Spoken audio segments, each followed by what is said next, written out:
पेशावर के Hayatabad industrial area में लगने वाली आग को 18 घंटे से ज्यादा गुजर गए। 41 गाड़ियां और 130 से ज्यादा एहलकार आग बुझाने में मसरूफ। मुतादिद फायर फाइटर्स की हालत गैर हो गई। इमारत का एक हिस्सा मुनहदिम हो गया। रेस्क्यू हुकाम के मुताबिक आग को मजीद फैलने से रोकने के लिए 3 एतराफ से फायर फाइटिंग जारी। 4 सदा, मर्दान और नौशहरा से फायर व्हीकल और फायर फाइटर्स भी ऑपरेशन में शामिल। पाक फजाइया के एहलकार और मशीनरी भी आग बुझाने में हिस्सा ले रही है।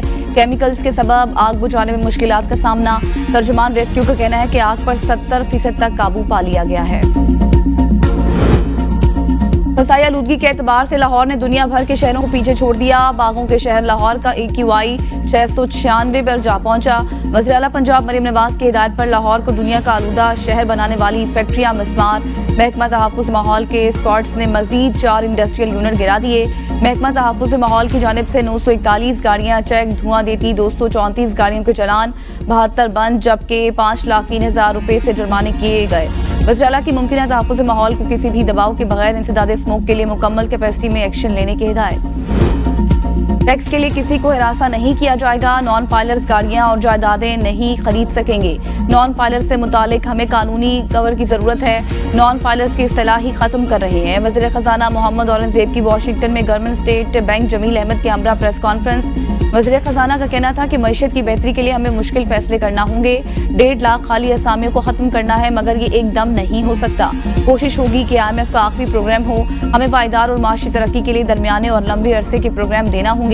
तमाम रेटिंग एजेंसियां कह रही हैं कि पाकिस्तान दुरुस्त माशी समत पर गामजन है। वर्ल्ड बैंक पाकिस्तान को कर्ज नहीं ग्रांट देगा। अमेरिका में सऊदी वज़ीर खजाना समेत दीगर ममालिक से बातचीत मुस्बत रही। तमाम इदारों ने पाकिस्तान को मुकम्मल ताउन की यकीन दहानी करा दी। पाकिस्तान में महंगाई की शरह में कमी आई है। टैक्स टू GDP 9 से 10% नहीं चलेगा, इसे 13% से ऊपर ले जाना है। Governor State Bank Jamil Ahmad कहते हैं कि मुल्क पर गैर मुल्की कर्जे में कमी हुई। इस वक्त तमाम बैंक हमारे साथ ताउन करने को तैयार। अब तमाम आलमी इदारे कर्ज देना चाहते हैं। हम अपनी शराइत पर कर्ज लेंगे। उन्होंने कहा कि इस साल गैर मुल्की पाकिस्तानियों की तरफ से तरसीलात ज़र 34 अरब डॉलर तक पहुंच जाएंगी।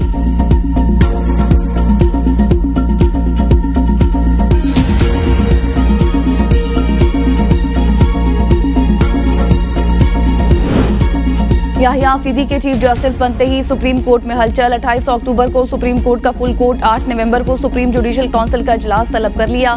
7 नवंबर को इंसदादी दहशतगर्दी अदालत के इंतजामी जजेस का इजलास भी बुला लिया। चीफ जस्टिस याहिया अफरीदी का पहला इंतजामी हुक्म पर प्रैक्टिस एंड प्रोसीजर कमेटी में तब्दीली। जस्टिस मुनीब अख्तर दोबारा कमेटी में शामिल। चीफ जस्टिस कमेटी के सरबराह जस्टिस मंसूर रुकन होंगे। Chief justice Yahya Afridi Supreme Judicial Council के चेयरमैन बन गए। चीफ जस्टिस याहिया अफरीदी इससे पहले सुप्रीम जुडिशल काउंसिल का हिस्सा नहीं थे। चीफ जस्टिस याहिया अफरीदी का सुप्रीम कोर्ट की तमाम अदालतों को लाइव स्ट्रीमिंग सर्विस फराहम करने का फैसला। सुप्रीम कोर्ट के जज जस्टिस मोहम्मद अली मजहर को टास्क दे दिया। जराये के मुताबिक लाइव स्ट्रीमिंग की सर्विस सालीन की रजामंदी के साथ मशरूत होगी। समात में राजदारी बरती जाएगी। अदालत की कार्रवाई तक दुनिया भर से रसाई हासिल होगी।